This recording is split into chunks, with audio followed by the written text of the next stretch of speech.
Aku adalah orang yang sering bersikap iseng kepada orang lain. Melihat ekspresi kaget dari mereka menjadi kepuasan tersendiri bagiku. Meskipun hal itu menyenangkan, tidak semua orang menyukai keisengan tersebut. Namaku Andri. Aku bekerja di salah satu perusahaan properti di Malang. Seperti yang sudah aku katakan tadi, aku orang yang menyukai humor.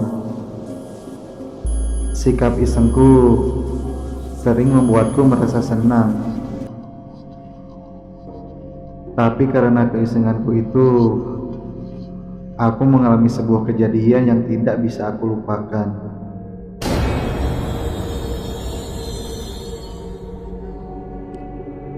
Malam itu, sekitar 2 minggu yang lalu, tepat di malam Jumat, aku sedang menjalani shift malam seperti biasa. Sebagai gambaran, kantorku memiliki 4 lantai.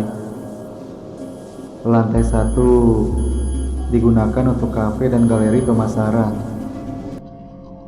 Lantai 2 dan 3 untuk ruangan kantor. Sedangkan lantai 4 adalah ruangan kosong yang kondisinya gelap dan menyeramkan. Ruangan itu tidak digunakan untuk apapun. Awalnya, ruangan tersebut direncanakan untuk menjadi gudang. Tapi karena beberapa alasan, ruangan itu masih kosong.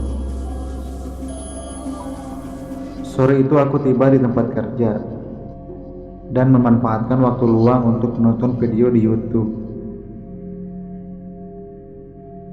Karena pada saat itu memang belum ada pekerjaan. Aku menonton video prank yang bernuansa horor. Ada satu prank yang menarik perhatianku. Sebuah gambar hantu ditempelkan di tirai, sehingga terlihat seperti sosok menyeramkan yang mengintip di balik tirai itu.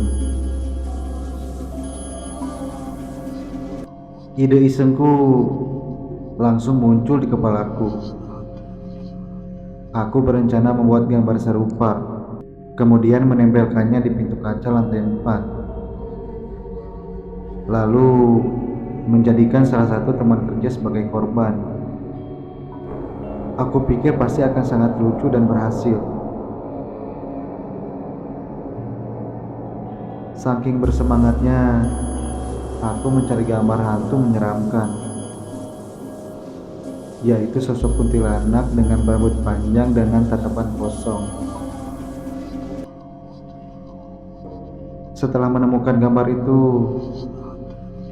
aku mencetak gambar itu menggunakan mesin fotokopi di lantai 3, lalu menyusun gambar tersebut menjadi gambar besar.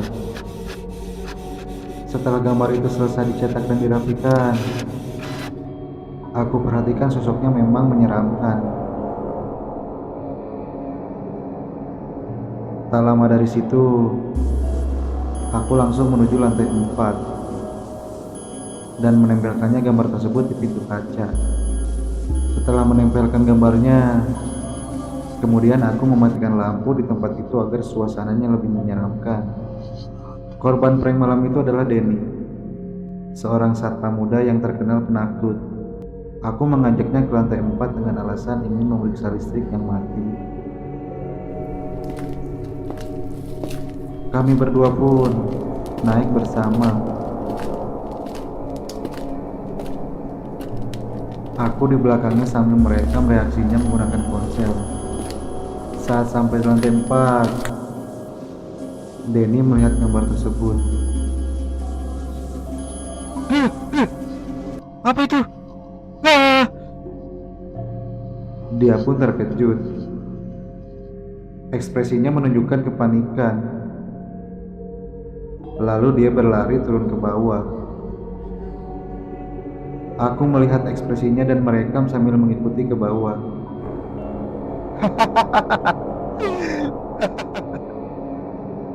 Aduh, lucu banget ya. Aku tertawa puas karena perang itu sukses. Setelah itu, aku kembali ke lantai 4 berniat menyalakan listrik karena gelap. Aku menggunakan senter ponsel untuk mencari panel listrik. Namun, saat aku menyalakan panel listrik, Loh, kok gak mau nyala sih?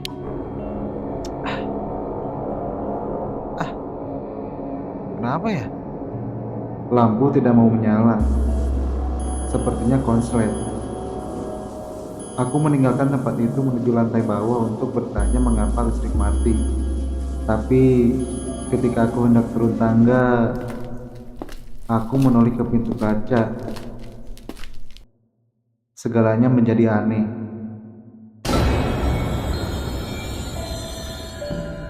Gambar yang tadi aku tempel tiba-tiba hilang. Loh, kok hilang?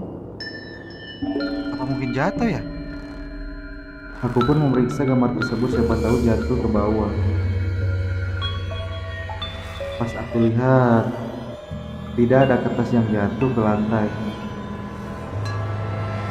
Padahal sebelumnya gambar itu jelas-jelas ada di sana. Tiba-tiba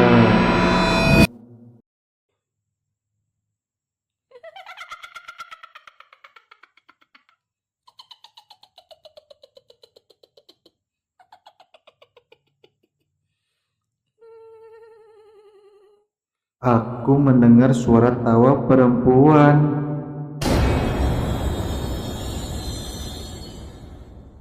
Suaranya pelan, tapi sangat menyeramkan. Aku mulai merasa tidak nyaman dan memutuskan untuk segera turun.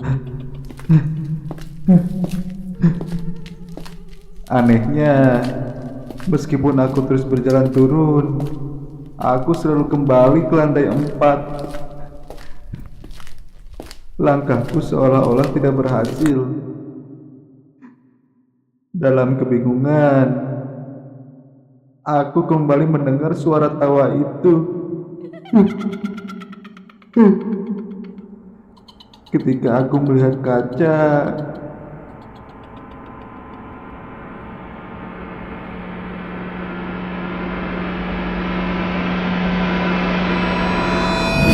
astagfirullahaladzim, aku melihat seorang wanita berpakaian putih dengan rambut panjang perlahan-lahan mendekat. Sosok itu berdiri di balik kaca, menatapku dengan mata yang melotot seperti marah. Aku hanya diam. Tubuhku tidak bisa bergerak, seperti membeku.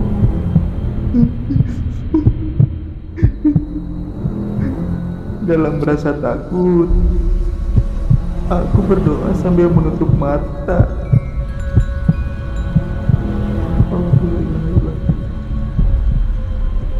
Tidak lama kemudian, aku membuka mata. Sosok itu menghilang, tetapi bau anyir masih sangat terasa di tempat itu. Ketika aku menoleh ke samping,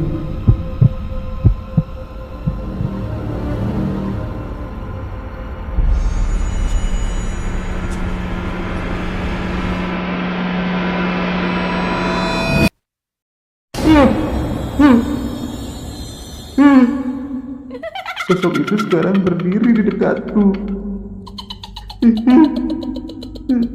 Sosok itu tersenyum menyeramkan. Wajahnya rusak dan matanya melotot ke arahku. Akhirnya aku menutup mata dan telinga sambil berteriak.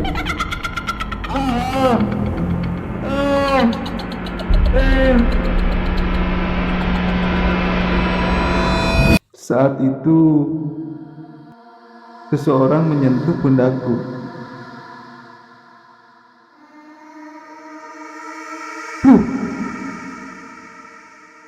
Aku terkejut, tapi ketika aku melihat, ternyata itu adalah Pak Kosim, satpam senior yang datang bersama Denny. Karena mendengar aku berteriak, Pak Kosim bertanya apa yang terjadi sambil menyalakan lampu. Ketika lampu menyala, gambar yang tadi hilang kembali menempel di pintu kaca, seolah tidak pernah berpindah. Pak Kosim mencabut gambar itu lalu mengajakku ke bawah. Aku menceritakan kejadian itu kepada Pak Kosim. Dia hanya tersenyum kecil sepertinya mengetahui sesuatu. Pak Kosim memberitahu agar aku tidak bercanda dengan hal-hal yang tidak dapat aku pahami. Apalagi di lantai 4, karena memang ada penghuni di sana yang cukup jahil. Malam itu mengubahku. Aku belajar bahwa tidak semua hal bisa dijadikan bahan candaan, terutama dengan hal-hal yang tidak aku lihat.